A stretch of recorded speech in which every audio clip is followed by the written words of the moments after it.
Certo. Vamos começar, então. Então, como eu falava, hoje a gente vai apresentar sobre a aula, né, a epistemologia, que é a teoria do conhecimento. O que é a epistemologia, né? A epistemologia nada mais é que o estudo sobre o conhecimento, né? Vou passar aqui um slide aqui que vocês vão ver. Na etimologia da palavra, a origem, a palavra vem do grego, né? Que significa episteme, que vem a ser conhecimento, e logia, que vem a ser o estudo. Então, assim, a epistemologia é o estudo do conhecimento, suas fontes e como ocorre a sua aquisição, também conhecida como a teoria do conhecimento, como eu já havia dito. Então, existem vários tipos de conhecimento, eu vou citar aqui apenas 4, tá? Que é o mito, o senso comum, a ciência e a filosofia. Vou discorrer um pouquinho sobre cada um para vocês terem um entendimento. O mito, desde a antiguidade, meados lá do século 4, 5, antes da Era Comum, a Era de Cristo, na história da humanidade, os sujeitos pensavam, observavam sobre os mistérios da existência, né? Então, os gregos e os filósofos daquela época, eles analisavam, observavam, né, sobre tudo, sobre a origem do mundo, e eles precisamente buscavam, né, essa origem, da onde vem essa origem. Então, na antiguidade, o mito tem a origem nos quesitos da cosmologia. O termo cosmo faz referência ao universo, né? É uma ideia de geração ou de criação, onde tudo era explicado por meio do mito. O mito era a principal orientação dos gregos para entender o mundo à sua volta. Exemplo de mito: mito da chuva, onde Zeus era o deus da chuva. Tem vários outros mitos, né, na história grega. Eu só citei aqui um para vocês terem mais ou menos uma ideia do que é o mito. Depois vem o senso comum. O que é o senso comum? O senso comum é um tipo de pensamento que não foi testado, nem verificado. Geralmente, o conhecimento de senso comum está presente em nosso cotidiano e é passado, sim, de geração para geração.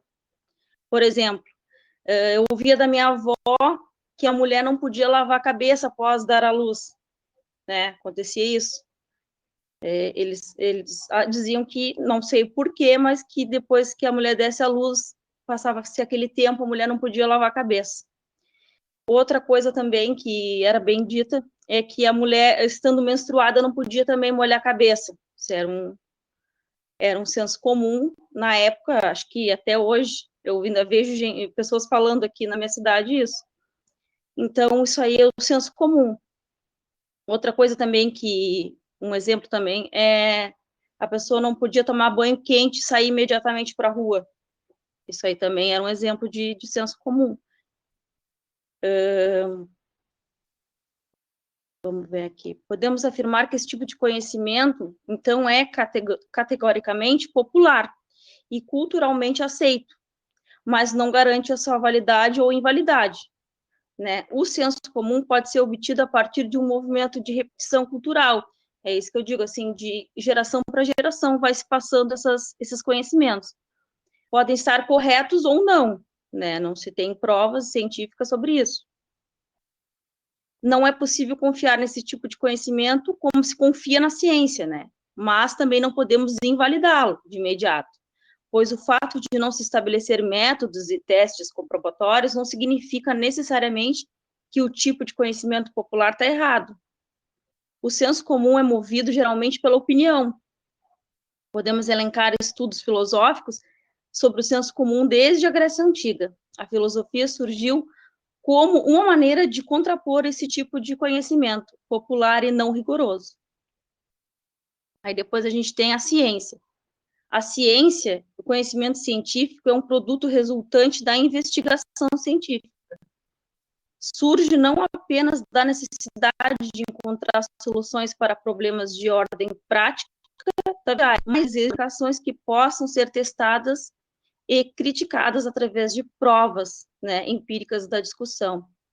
Então, quer dizer, a ciência busca responder questões né, do cotidiano, da vida, e por meio de validação e testes, né, não é como o senso comum. Já a ciência, ela busca ter, através de pesquisas, comprovar, né, essa validação desse conhecimento. Então, exemplo, vacinas, medicamentos, né, são comprovados cientificamente. Depois ele vem a filosofia. A filosofia já é o conhecimento que surge de um estranhamento com a realidade, exigindo a suspensão das nossas crenças e preconceitos assumidos na vivência cotidiana. Daí porque o questionamento filosófico abala a estrutura de nossas crenças, devido à sua criticidade, isto é, existe a capacidade de examinar de forma racional e detalhada para se pensar corretamente. Os filósofos gregos passaram não apenas a dar um maior destaque ao seu uso, como também tomaram como objeto de reflexão. Esse tipo de orientação pôs em relevo o conceito de conhecimento. Veremos, então, nessa aula, como Sócrates e Platão chegaram a uma primeira definição desse conceito, que estabelecerá a agenda de investigação de um dos mais importantes temas da filosofia, o conhecimento. Embora tenha se compreendido que a filosofia surge com os gregos, até mesmo podemos colocar em xeque essa verdade. Há muito tempo vem sendo carregado e colocando a Europa como centro do conhecimento. Os gregos não inventaram a razão, muito menos foram os primeiros a produzir o conhecimento. A humanidade já havia sediado a civilização por volta de 4.000 anos antes da Grécia clássica. Então, quer dizer que o conhecimento ele vem há mais tempo, né? Alguns filósofos, algumas pesquisadores dizem isso, que não necessariamente, né, foi o berço, a Grécia. Muito antes, culturas como a dos babilônicos e os egípcios africanos chegaram a resultados notáveis na astronomia e na matemática, assim como na arquitetura e na filosofia. Há narrativas de que o milagre grego seja fruto de um roubo, um legado roubado dos antigos africanos e egípcios. No livro chamado O Legado Roubado, a filosofia grega é fruto da filosofia egípcia.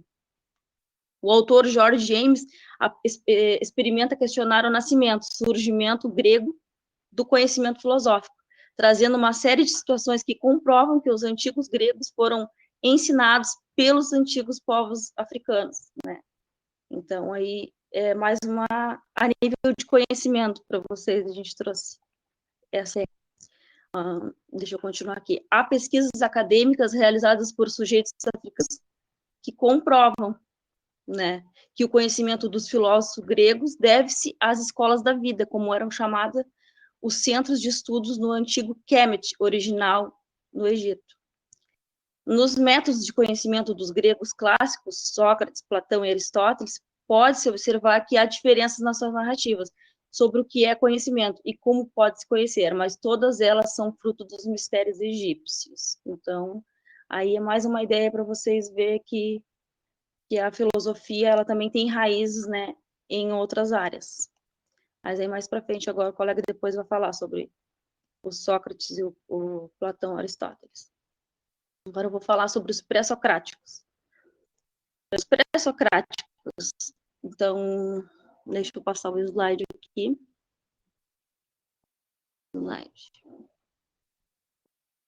Os pré-socráticos, então, a explicação do mundo de maneira racional.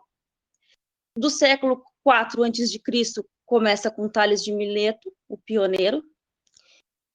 Encontrar o elemento constitutivo de tudo que existe, princípio original, princípio unitário, princípio fundamental, que é chamado de arqué também. O estudo da física, que é a natureza. Então, aqui nós temos pré-socráticos e arqué, ou princípio primeiro. Então, agora eu vou explicar para vocês o que é essa arqué, o princípio primeiro.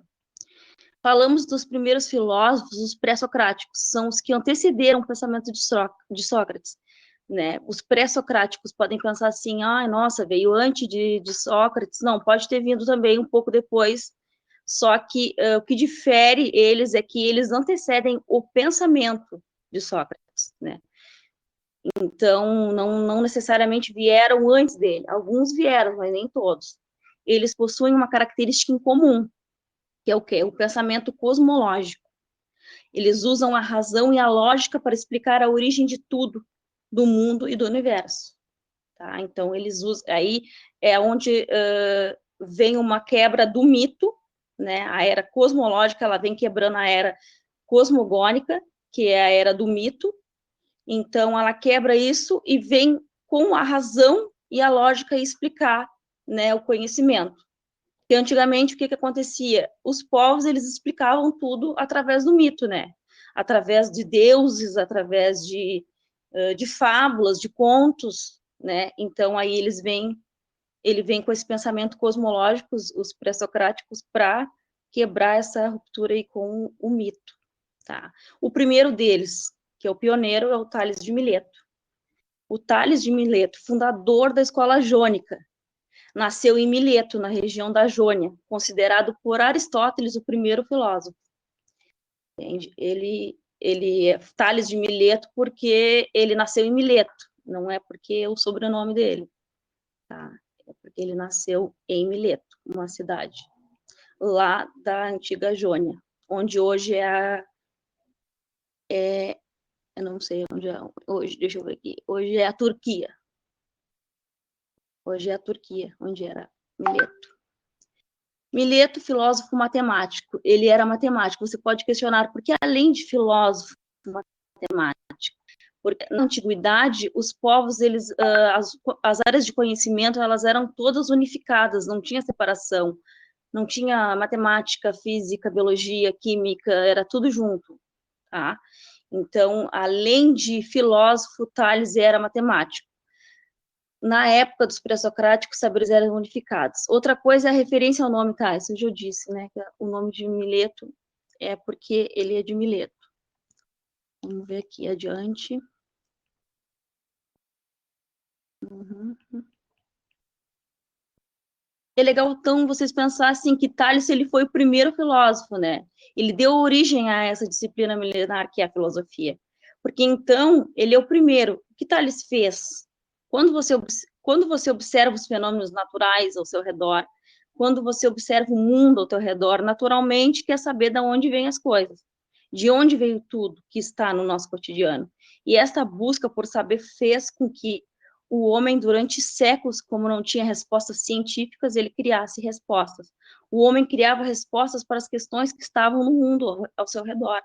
Então, o homem baseava-se em deuses, divindades, fábulas, fantasias, mitos, lendas, contos. Tudo isso era explicado e era divulgado como possibilidade de resposta. O que um cara conhecido como Tales de Mileto disse é que essas respostas eram insuficientes. Ele usou, então, sua razão como um ser racional, com possibilidade de reflexão para explicar as questões do mundo acerca do seu cotidiano. Ele buscou, através da lógica e da razão, explicar a cosmologia do universo, como o cosmos se estabelece, como o universo se constrói. Então, ele analisa tudo quando tem uma amostra da água. Ele vê que água tem em tudo. Ele pensa, a água é o início, é o arqué. Essa palavra aí vai cai bastante no vestibular. A palavra arqué. O que significa a palavra arqué? É o princípio, o primeiro. Então, ele tentava descobrir, né, da onde vem o universo, da onde se formou tudo. E aí, então, ele achou a arqué, achou a causa primeira, que é a água. Então, a arqué, para esse filósofo, a causa primeira é a água. Ele olhou, tudo tinha água, então, pela primeira vez, temos uma pessoa usando a razão para explicar o mundo, deixando aquele pensamento do mito, dos deuses, para trás, né? Ele dá o pontapé inicial para os outros filósofos, também procurar o princípio original, a arqué. Aí vem, então, o Anaximenes de Mileto. Foi um discípulo de Tales, ele também da cidade de Mileto. Ele vai dizer que tudo vem do ar.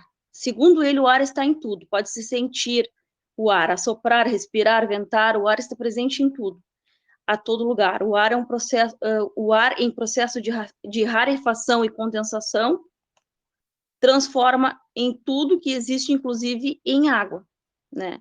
Ar, que é o princípio original, para ele é o ar. Agora temos outro discípulo também de Tales, é o Anaximandro de Mileto. Ele diz que o elemento originário é o apeiron. É uma palavra grega que significa infinito, indeterminado. Ele explica que tudo que está ao nosso redor veio de um elemento. Essa arqué, esse elemento original, ele não sabe de onde vem esse elemento, só sabe que existe esse elemento. E ele diz que, na visão dele, a arqué, é o princípio de tudo. É um elemento indeterminado que ele chamou de apeiron. Apesar dessa analogia do Anaximandro parecer um pouco cosmogônica, parecer assim meio que mito, ele é um autor cosmológico, ele é um autor da natureza, tá? Por não ter recorrido a mitos para explicar o elemento original. Ele estabelece uma lógica, então quer dizer que lá no tempo dele, na antiguidade, ele estabeleceu essa lógica, que tem um elemento que existe no universo e da onde veio tudo, que é o apeiron, ele chamou de apeiron. Então, o apeiron tem tudo a ver com a forma racional de ver o mundo. Os filósofos pré-socráticos que vamos ver agora, então, é o Pitágoras. O Pitágoras de Samos. Tudo veio dos números para Pitágoras. Pitágoras é um grego também, matemático, vocês devem conhecer, que tem lá o Teorema de Pitágoras, né? Então, o Pitágoras, para ele, tudo veio dos números. A área original do filósofo é tudo que está ao nosso redor, tudo que vemos, tudo que o universo apresenta para nós pode ser calculado para ele, pode ser quantificado, pode ser observado de forma numérica. Ele diz que não existe nada na origem humana que você não possa, de alguma forma, calcular. Eu posso calcular o número de pessoas, posso calcular o tempo de aula, por exemplo, então tudo é numérico. O número para ele veio antes de tudo. A matemática, para ele, explica tudo e está presente em toda a percepção humana social e até cosmológica.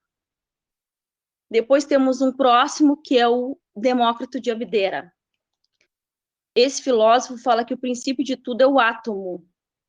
Ele diz que existe uma partícula indivisível que está em tudo e se chama átomo. Então, naquela época, ele descobriu que tinha uma partícula que seria o átomo, né? A gente sabe hoje que o átomo dá para dividir, né? Quem de química aí, eu não entendo de química, mas eu sei que hoje o átomo já dá para dividir, né? Então, não é indivisível. Mas naquela época, não tinha descoberto ainda. Então, ele dizia que o átomo é uma partícula indivisível que está em tudo. Então, o princípio, a arqué para ele é o átomo.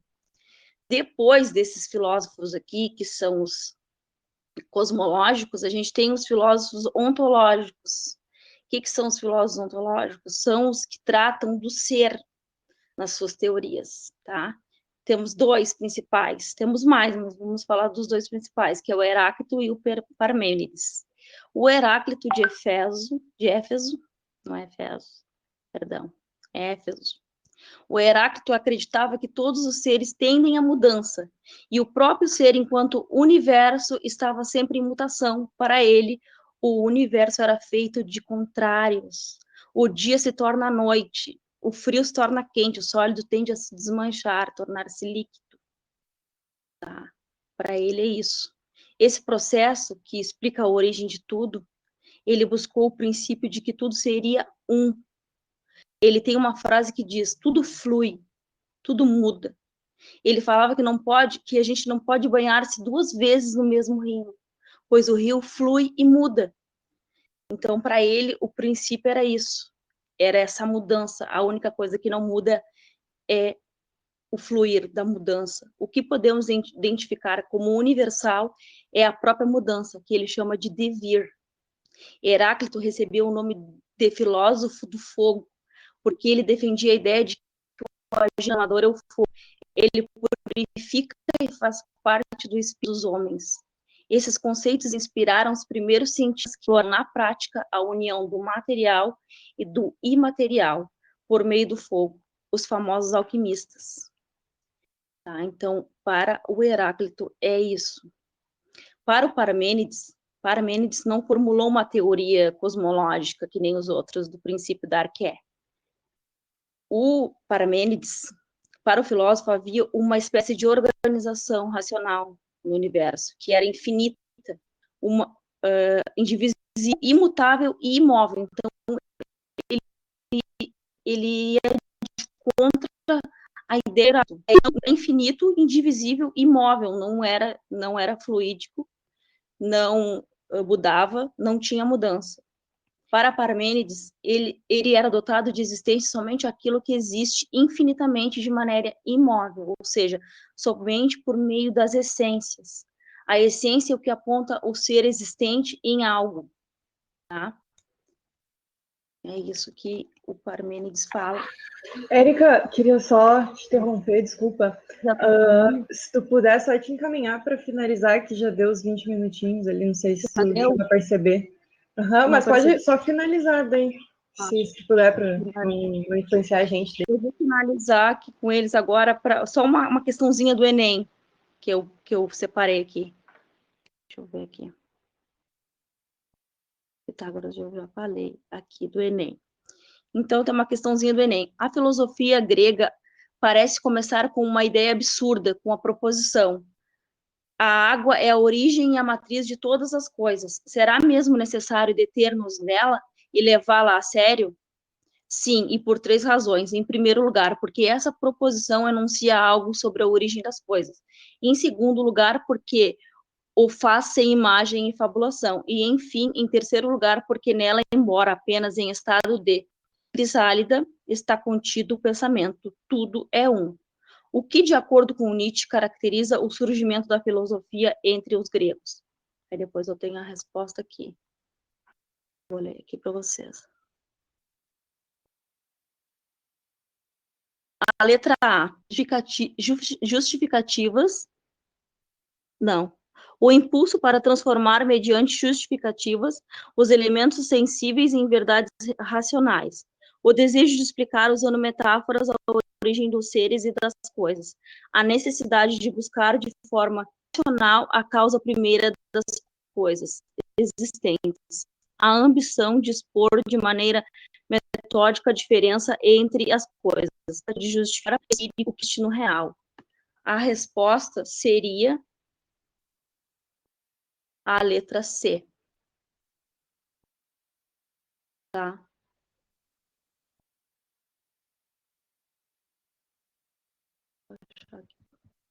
Porque a letra C é justamente essa uma das características da filosofia dos primeiros filósofos. Segundo Nietzsche, ao afirmar por que essa proposição enuncia algo sobre a origem das coisas, faz referência ao fato de que os primeiros filósofos procuravam pelas causas primeiras de tudo que existe. Não é dito aí que eles faziam isso de forma racional, por isso a questão exigia do leitor um pouco, né, de conhecimento dos pré-socráticos. Então, essa seria a resposta certa, tá? Agora eu vou passar a palavra, então, aí para o colega, o Igor. Muito obrigada e boa noite.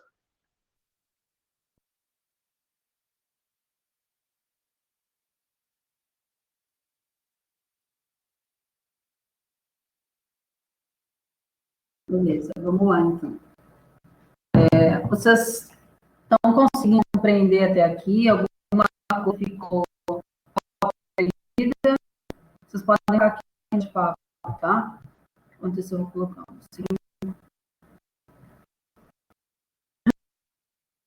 Vai aparecer?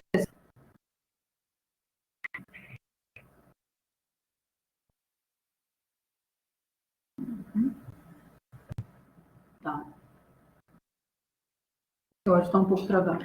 Eu vou colocar o fone para ver se melhora, tá?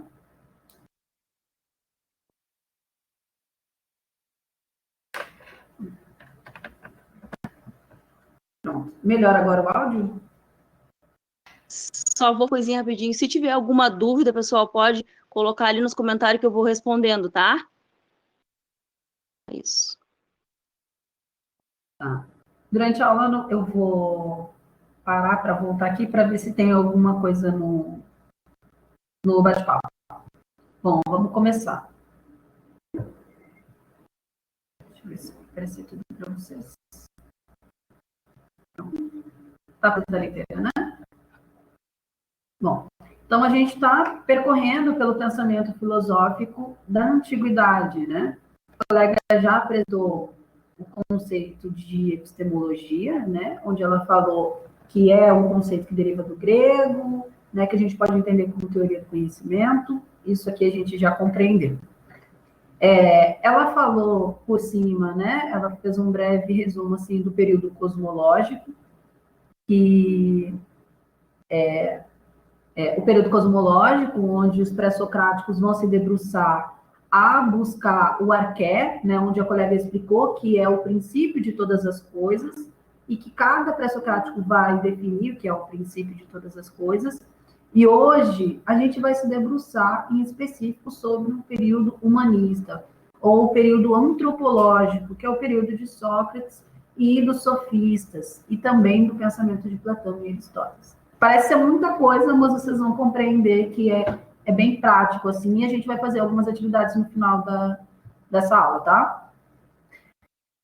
O que seria o período humanista? O período humanista é onde o homem está no centro, né?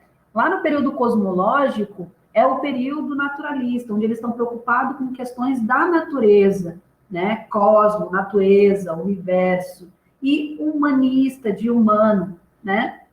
Então, esse período humanista, onde vai estar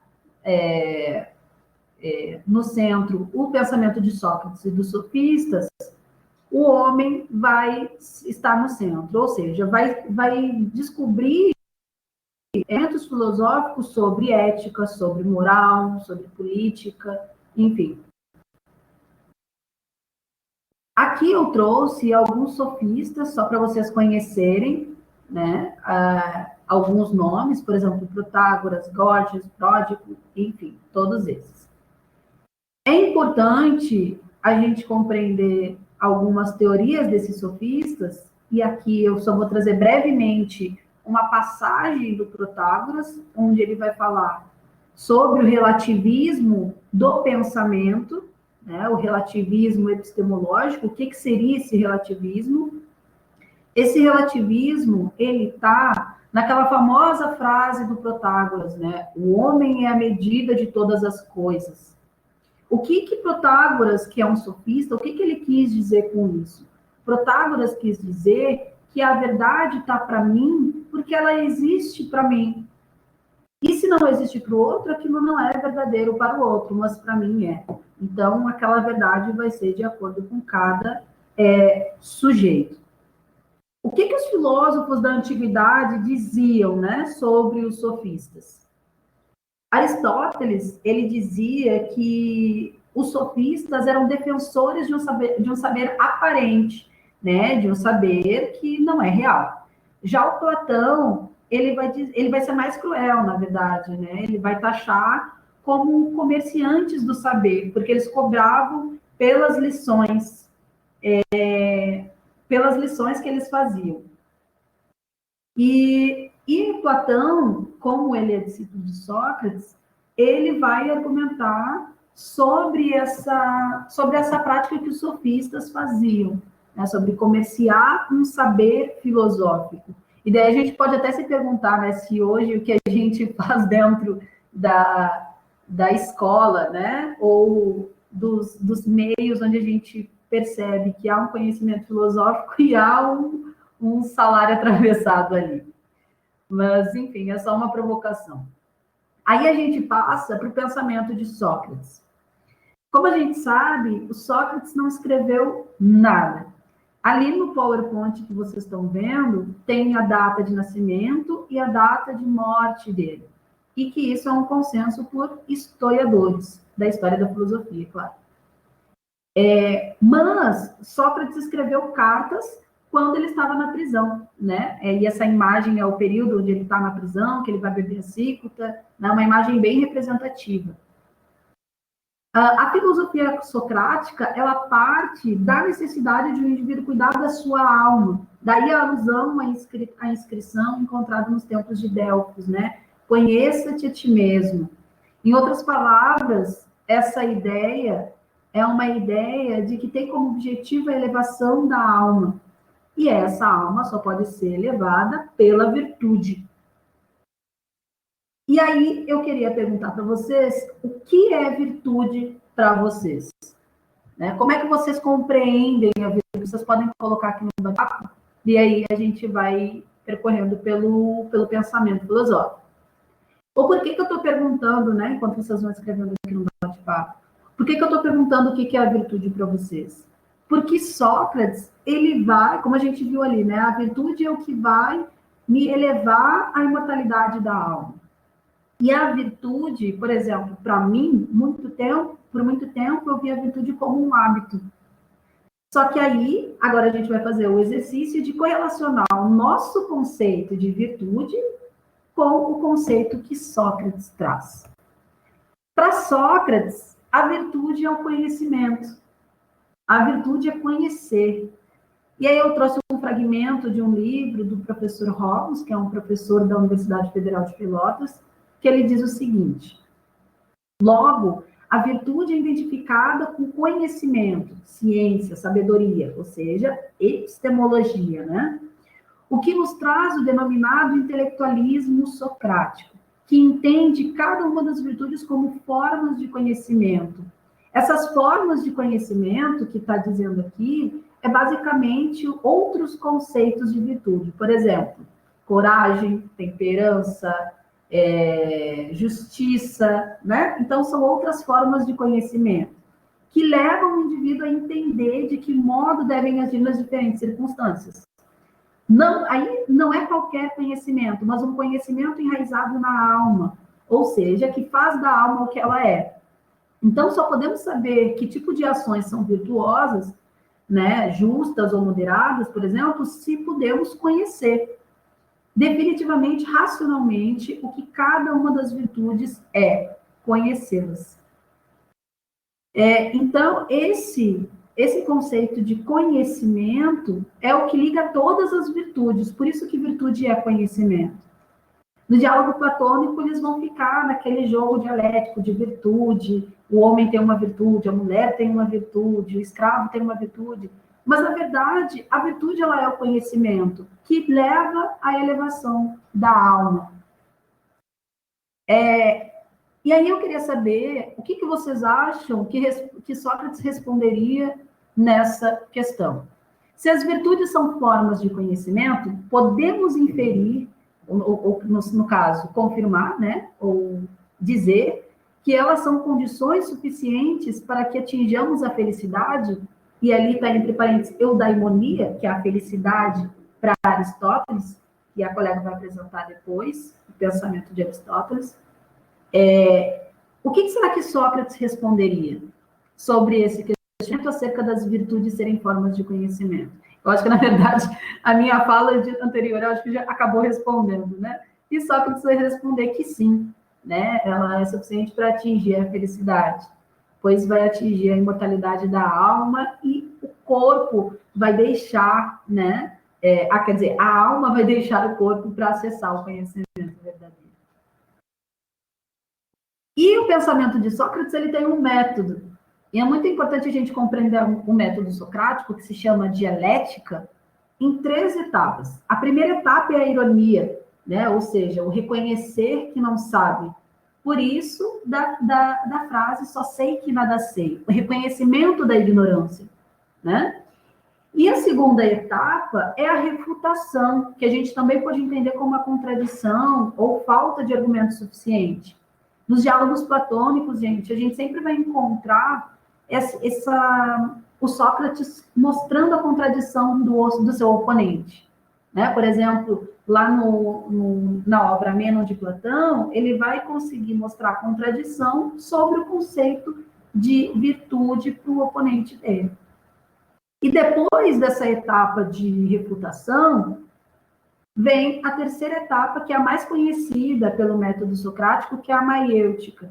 A maiêutica é dar a luz ao conhecimento que se encontra na alma. A maiêutica é o parto de uma ideia, né? Dar a luz a uma ideia. É bem comum a gente encontrar que Sócrates era parteiro de ideias, já a sua mãe era parteira de bebês e tudo mais.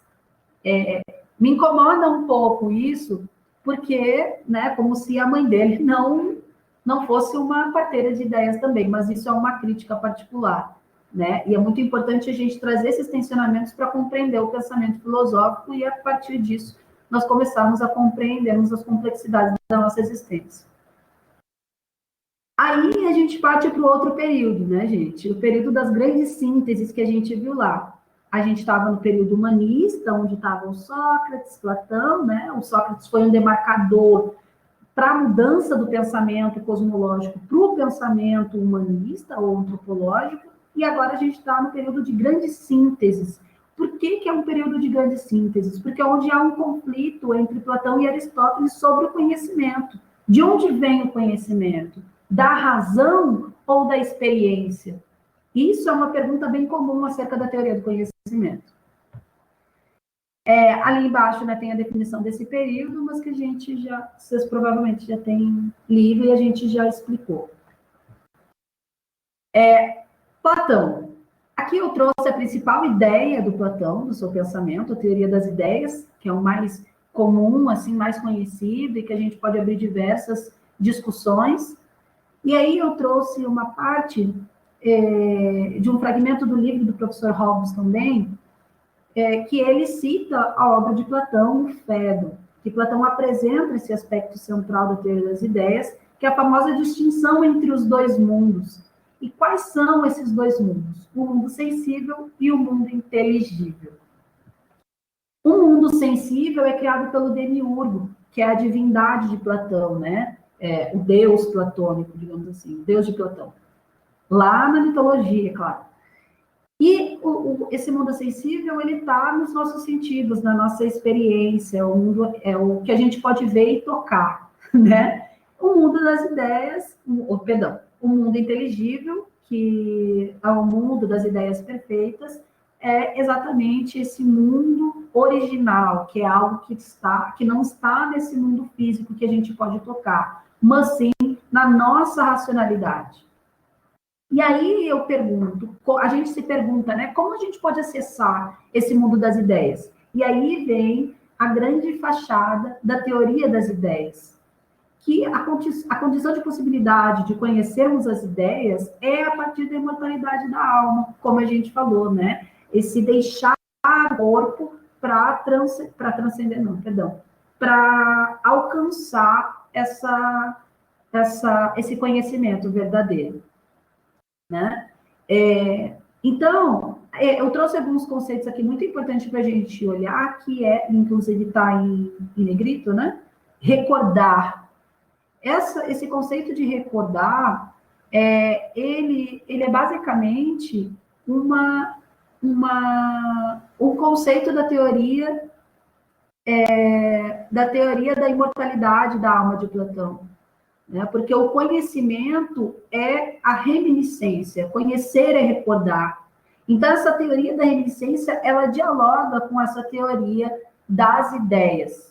A teoria da reminiscência é basicamente esse ciclo que a alma faz de ir para o mundo inteligível, conhecer o verdadeiro e ir para o mundo sensível, que é o que a gente está hoje, né? Que a gente está agora vivendo, sentado na cadeira, na frente do computador, entende?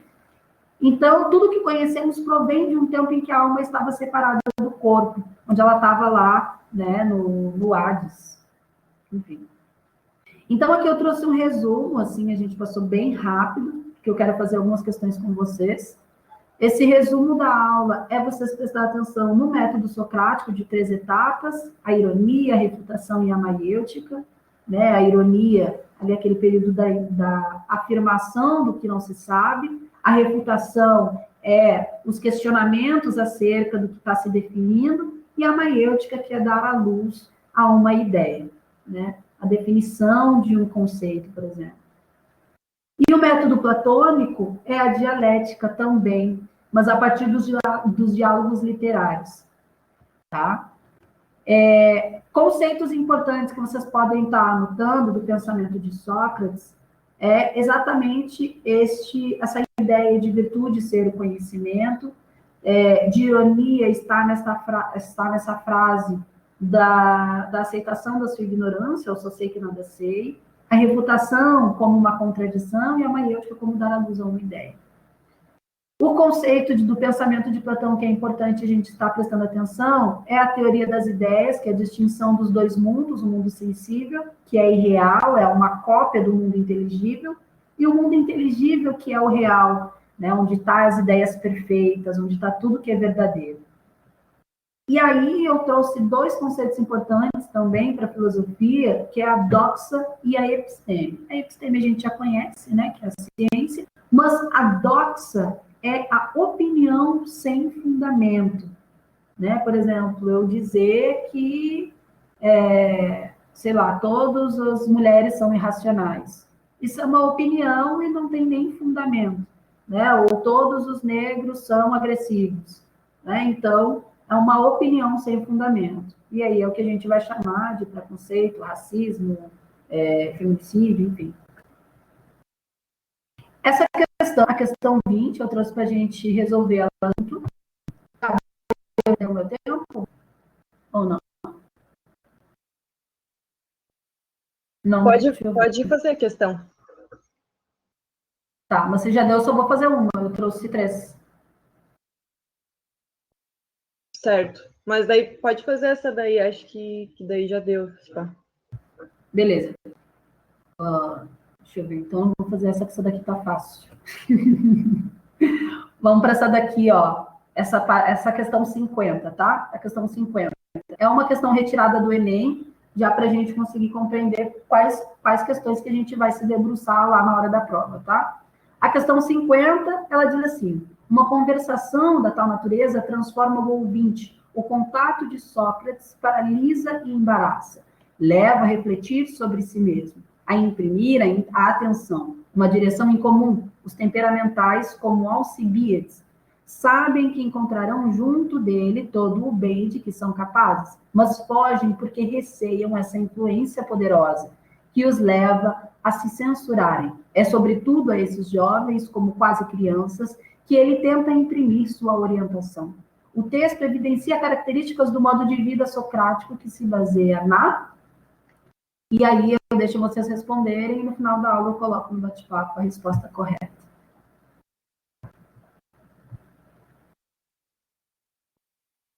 Certo. Era isso? Isso. Obrigado, gente. Agora eu vou olhar o bate-papo para ver. Joy, pode me colocar como apresentadora.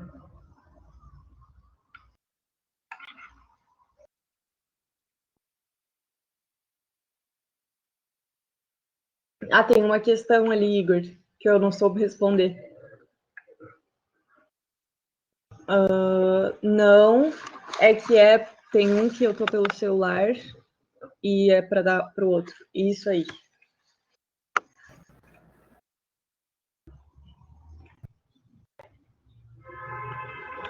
Certo.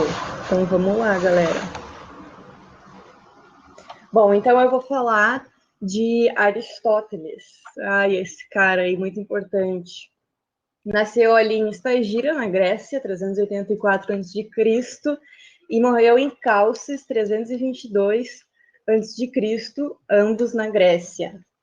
Bom, o Aristóteles, ele foi aluno de Platão, né, aluno da Academia de Platão, e ele foi um aluno muito popular, assim, ele realmente se destacou.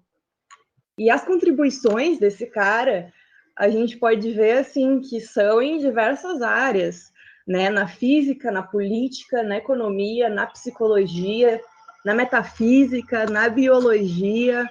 Então, assim, a gente pode perceber que no início ali, quando os conhecimentos estavam surgindo e tal, as primeiras teorias, era tudo meio junto, assim, né? Quem falava de uma coisa era um intelectual de outras também, e assim ia.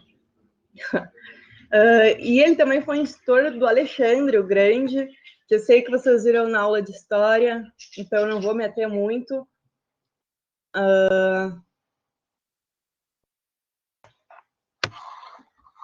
Tá, eu estou olhando o bate-papo aqui também, galera, mas vamos lá. Sobre a epistemologia de Aristóteles, ele defendeu uma linha de conhecimento de viés empirista, mas perceba que eu coloquei de viés empirista e não uma linha empirista. Por quê? o empirismo ainda não existia, gente. A gente está falando de 300 anos antes de Cristo. E o empirismo só veio lá na modernidade, né? Mas a gente pode dizer que ele lançou as bases do empirismo, né? Ele foi um dos primeiros, assim, a defender a experiência sensível, né? Que provém dos 5 sentidos, aquilo que a gente vê, que a gente sente o cheiro, que a gente escuta. Foi o primeiro cara a defender que o conhecimento pode sim vir das experiências empíricas, né?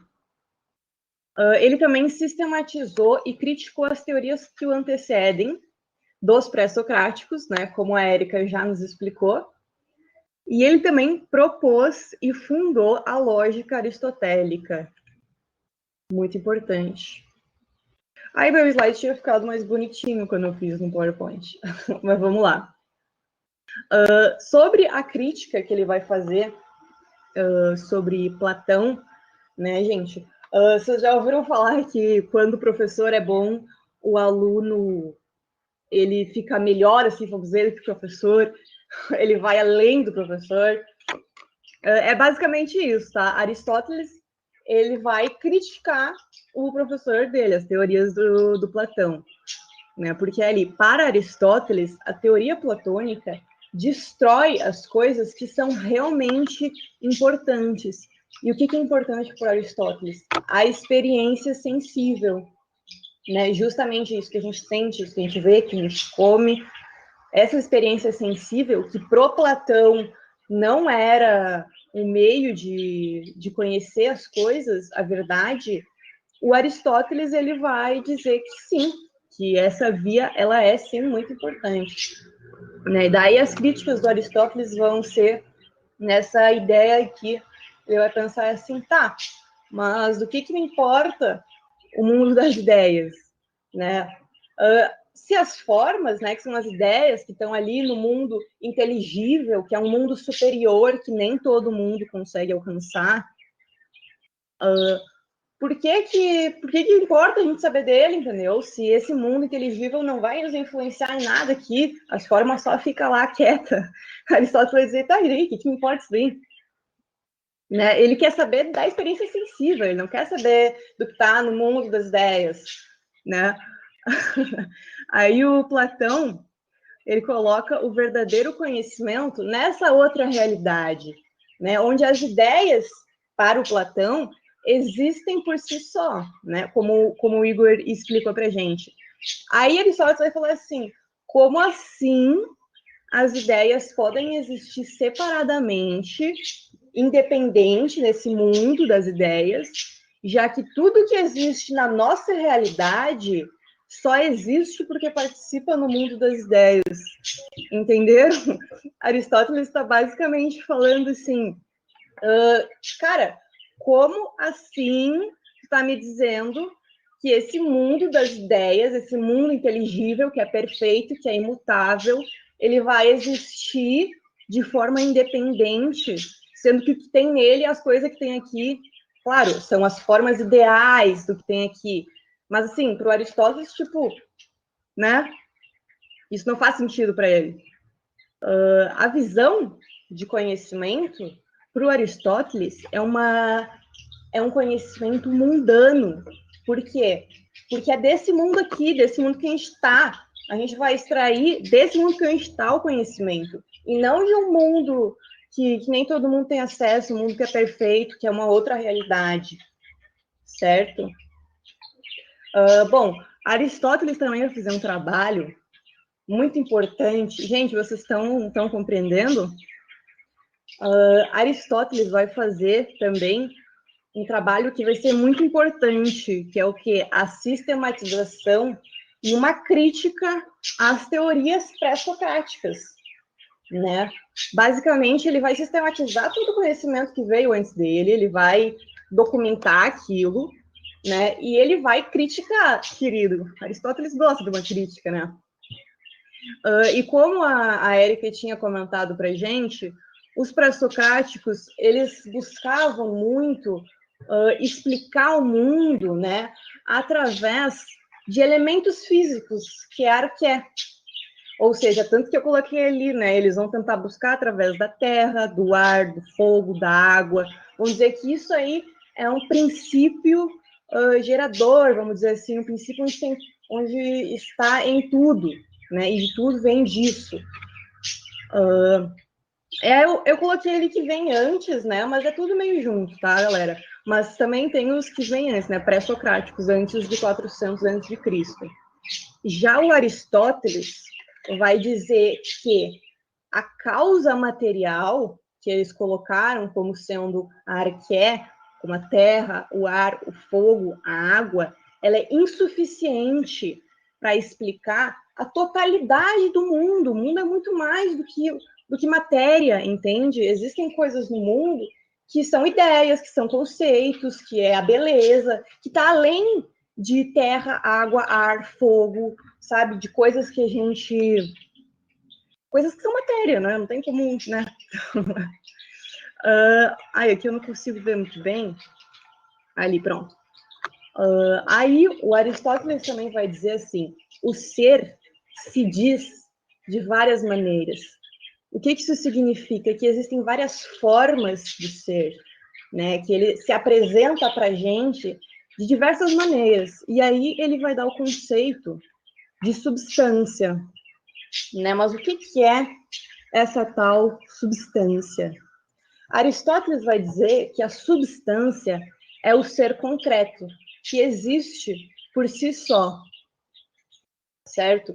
Então, assim, a substância ela é independente, a existência dela é independente de outras coisas, sabe? Diferente do que Platão falava, né? Aí ele vai separar aqui a substância primeira e a substância segunda.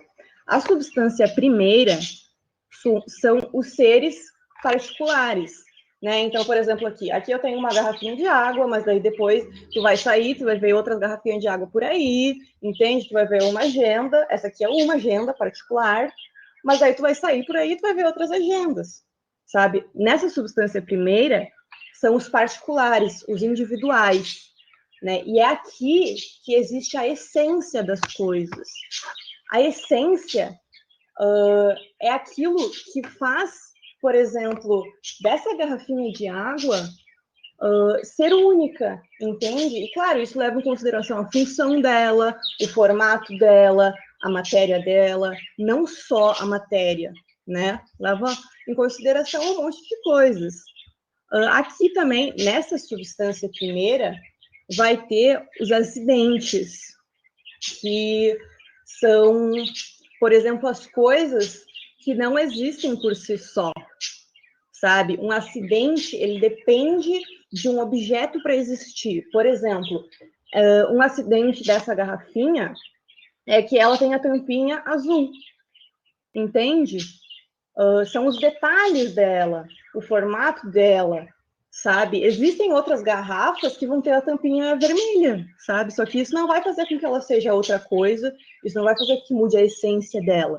São características. Por exemplo, um acidente meu é o meu cabelo loiro, sabe? O meu cabelo curto, meu óculos. Isso são acidentes, isso são características. E aí que Aristóteles vai dizer que estão as 4 causas que a gente vai ver. A substância segunda já não é mais os seres particulares, já não é mais uma garrafinha. Já são os universais que a gente pode abstrair dos particulares.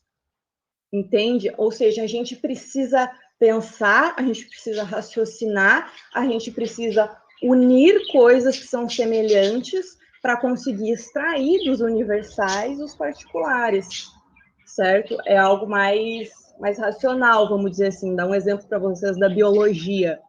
Como é que a gente separa as coisas da biologia? A gente tem, por exemplo, as espécies, a gente vai ter os gêneros, a gente vai unir coisas que são semelhantes, por exemplo, a respiração pulmonar, a circulação, entende? Se tem sangue, se não tem. A gente vai unir coisas que são semelhantes e vamos abstrair e vamos criando grupos, entende?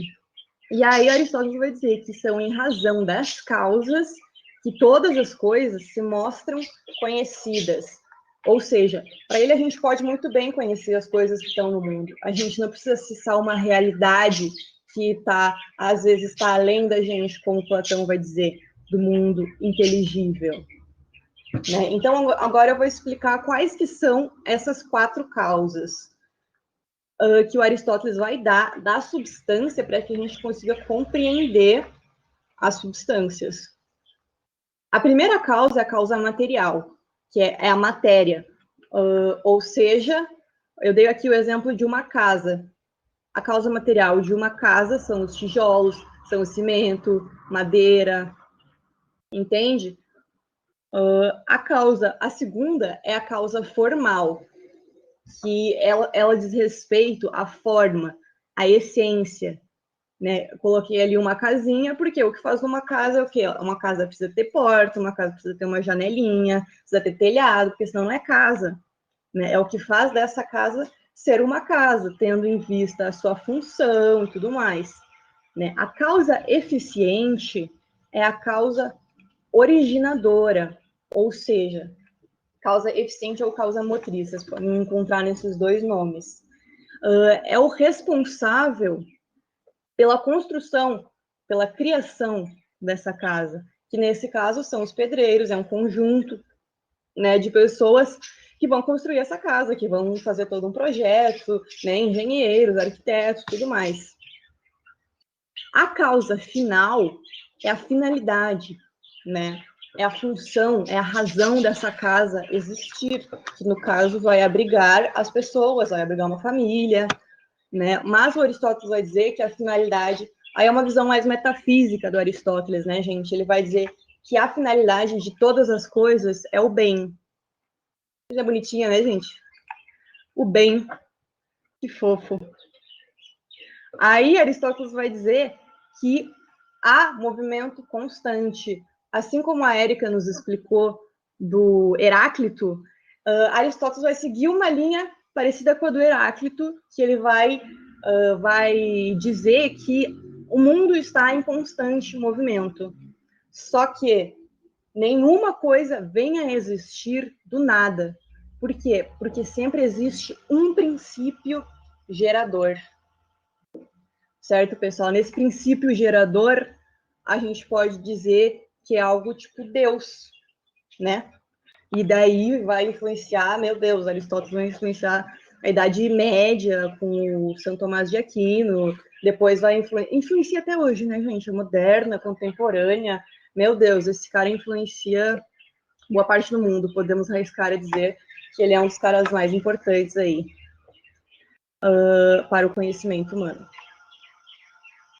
Aristóteles também vai lançar a lógica aristotélica. O próprio blogueiro da filosofia vai lançar a lógica aristotélica. O que é essa lógica? Que ela é muito importante, gente, muito importante. Lógica aristotélica, não esqueçam disso.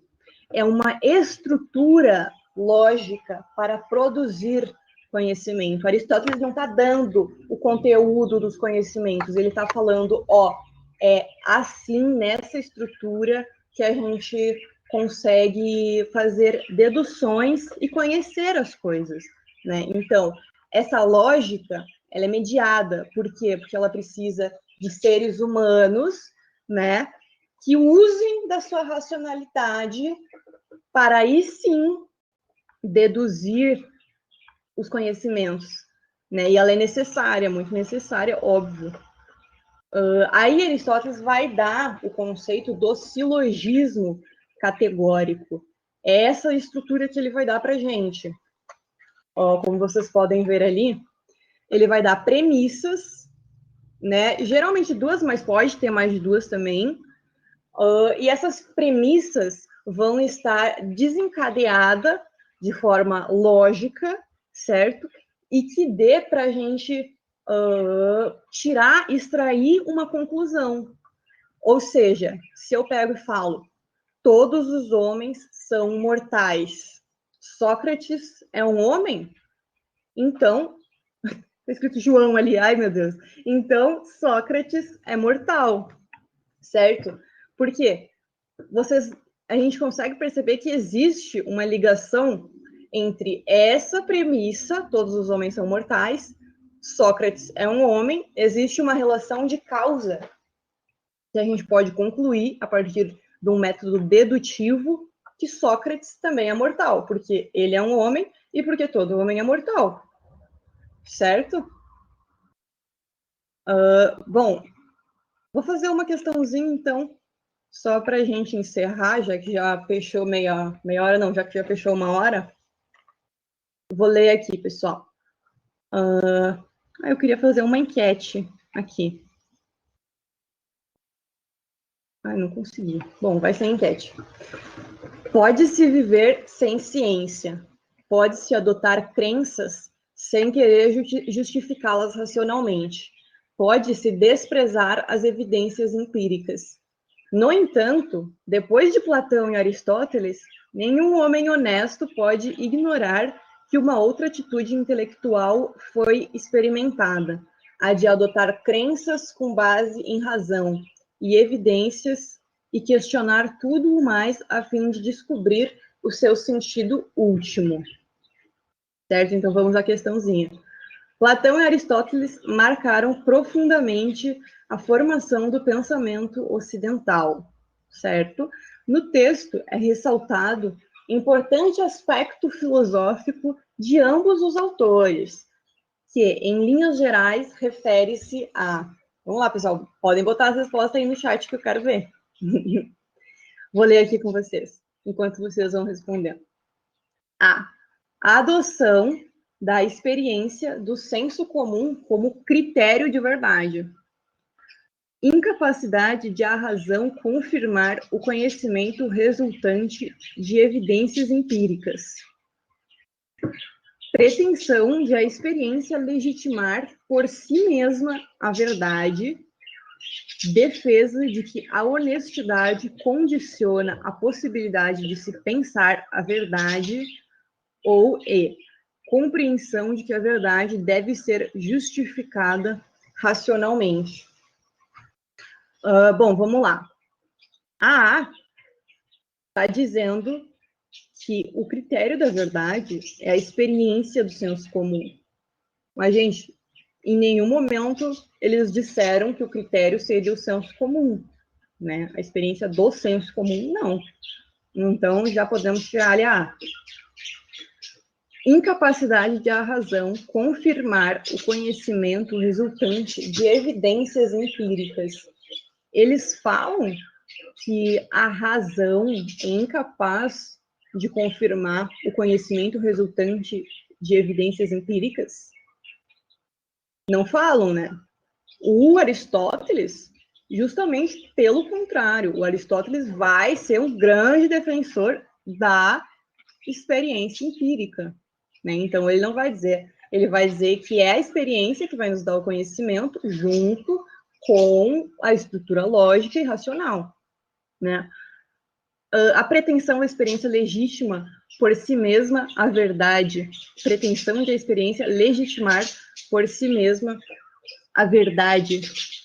Não é a experiência por si mesma, né, gente? Pelo amor de Deus, Aristóteles não vai dizer que é isso. Por quê? Porque ele vai dar toda uma estrutura lógica que precisa ser seguida do método dedutivo, né? E também não é a D, né? Porque não basta tu ser honesto para tu ser conhecedor das coisas, né, gente? Se fosse assim, todo mundo honesto ia ser um baita filósofo. E não é bem assim, né? Um baita biólogo, sei lá. Então, sim, gente, é aí. Compreensão de que a verdade deve ser justificada racionalmente. É isso, meus parabéns aí para quem acertou. E, gente, obrigada pela atenção de vocês. Nos excedemos 5 minutinhos, mas tá tudo bem, né? Obrigada também, Érica, Igor, pela aula. Valeu, pessoal. Bons estudos, durmam bem, fiquem bem. E é nóis.